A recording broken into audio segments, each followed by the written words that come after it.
Welcome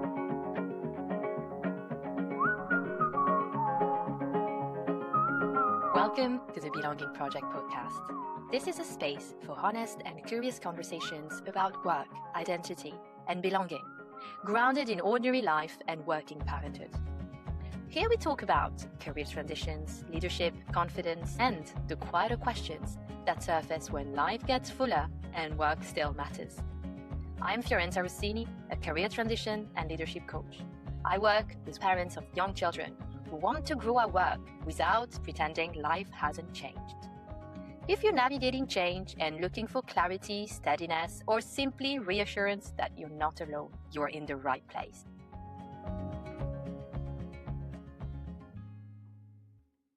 I've been thinking a lot lately about the return to office conversation. And what I mean by that is not just as a workplace policy discussion, but really as a belonging conversation. Because for many working parents, especially parents of young children, return to office policies are not simply about commuting. They are exposing whose lives workplaces were originally designed around. And I think that's why this conversation feels so emotionally charged for so many people. Because people don't necessarily never want to be in an office again, no. But I think once life changes you, it becomes very hard to pretend that nothing had changed at all. And that's what happened with parenthood, especially in the early years. It really changes you. And I don't just mean emotionally, but I also mean practically. I mean mentally. I mean racially, relationally. Your time has changed, and how you view time has changed. How you view your energy has changed. How you view your priorities has changed. Don't get me wrong. I'm not saying that work isn't a priority anymore, but it has changed. Your priorities have changed, and they've probably become more complex. Yet, what we see is that many workplace systems are still assuming that nothing has changed with parenthood. Is that perhaps we take some time off and we come back and we pick things up exactly where we left them off, and more specifically, that we pick things up exactly how we left them. So I think workplaces just assume that we can stay late unexpectedly, that we can travel easily, that we can join evening events, evening socials, just, very last, with very short notice. And that's not the reality of a working parent, because if you are both working parents, which is, by the way, the majority of people in our generation and in the UK, it means you have to arrange childcare. Perhaps you're in the lucky few and you have some family support close to you. But if you don't, it means that you have to find a nanny, you have to find a babysitter. And that's not something that you can do last minute most of the time, right? So for a lot of parents, and especially parents of young children, there is always this invisible negotiation that is happening underneath all of this, right? Like the requests from work, especially those extras, those add-ons, and then what is actually required of you as a parent and how you want to fulfill that on the other side. And we might find ourselves in this push and pull situation a lot of the time. Can I make this event? Is the nursery going to call me today? My child was a bit snotty yesterday. Has it turned into a full blown up cold? Who's doing pickup today? What happens if my child is ill again? Can I realistically take this promotion right now? Can I realistically make this business trip right now? How much energy do I actually have tonight? Can I go back to working on my spreadsheet? Yeah, those are only a few of the questions that working parents ask themselves in the early years. Research consistently shows that flexibility has become one of the biggest drivers of retention for working parents. Reports from Deloitte and McKinsey continue to show that many parents have considered leaving roles because of the challenge of balancing work demands with caregiving responsibilities. And interestingly, it's not about wanting to work less, it's about wanting work to fit into real life in a more sustainable way. And yet we find many people feeling the pressure to perform normally, as if nothing has changed. Most of the time, you still deeply care about our career, but you can no longer sustain the way that you used to work. That's the main point, in my view. And often, unfortunately, it gets misinterpreted as reduced ambition. I think the return to office conversations are exposing something deeper about leadership cultures. They're exposing how many organizations are rewarding visibility and how they are using that as their main KPI for success and career evolution and career promotion. Speed over reflection, or physical presence over effectiveness and actual productivity.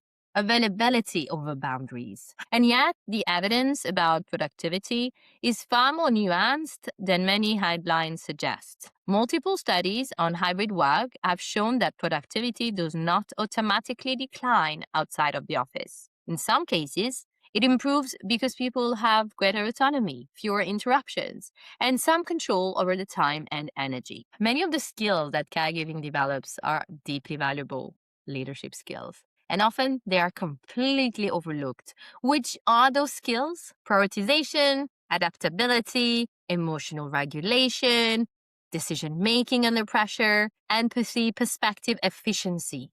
Right? Parents often become exceptionally good at identifying what actually matters because they no longer have endless pathways. But those skills are not recognized. There is often an unspoken ideal worker image floating around. Have you noticed? Someone endlessly available, flexible in only one direction, able to organize their life around work at all times. The perfect employee, isn't it? I'm joking. Or I might not. We exclude so many ways in which we are human. People caring for aging parents. Yeah, you might have heard of the sandwich generation. People navigating health challenges, people with complex lives, identities, responsibilities, there's different definition of success that do not always fit the mold. I think one of the most interesting questions organization could ask themselves right now is, what if sustainable leadership does not look like constant optimization? What if high performance across a lifetime requires different rhythms at different chapters of life? Yeah, careers are long and people change across life, and so do people change across careers. What someone can give at 28 may look different at 38 or 48, and that's okay. It doesn't mean that there is less value, it just means different value. I think belonging at work is deeply connected to this. Belonging is not just whether someone feels welcomed, it's whether they feel they can succeed without having to erase the realities of how they are living. They don't have to hide caregiving responsibility, exhaustion, without feeling penalized for needing flexibility, without feeling less than. There is also growing evidence that employees increasingly value flexibility as part of psychological safety and trust, not simply convenience, which tells us that this conversation is no longer really about location alone, it's about culture. I also think many parents are grieving parts of their previous professional identity. Yeah, transitions are complicated. You can deeply love your children and still feel disoriented by how much your relationship to work, ambition, time, and yourself has changed.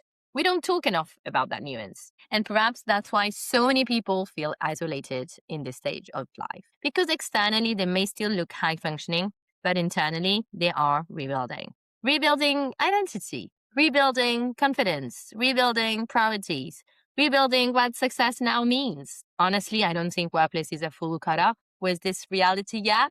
I don't think the future of work will be built by asking people to work exactly as they did before life changed them. I think the organization that people remain loyal to will increasingly be the ones that understand that capacity is not fixed, leadership evolves across life, and that supporting people through those seasons of life is not lowering standards. It's recognizing humanity and meeting your people where they're at. So I think from a coaching perspective, one of the things I see most often in my work is definitely not a lack of ambition. What I see is people questioning themselves because their capacity, their priorities, or ways of working no longer look the same as they once did. Many working parents are carrying an invisible comparison between who they used to be and who they are now. The version of themselves who could say yes more easily, who could move faster, who could push harder, who could stay available longer. But perhaps growth in this season is not about becoming that version of yourself again. Perhaps it's about learning to lead, learning to contribute and succeed in ways that are more intentional and more honest about the realities of your life. And I think there's something important in recognizing that needing different supports, different boundaries, or different rhythm doesn't always automatically mean that you're less worthy or that you're less capable. Simply means that your life has become different. And maybe the question is no longer, how do I keep performing exactly as before? But it shifts to, what does meaningful, sustainable success look like for me now? That's a different question, and perhaps a much more human one. Thank you so much for listening to this episode. And if this conversation resonated with you, I'd genuinely love to hear your reflections. You can connect with me on LinkedIn or share this episode with someone who made it this right now. See you next time. If you enjoyed this episode, please subscribe and leave us a review on your podcast platform of choice.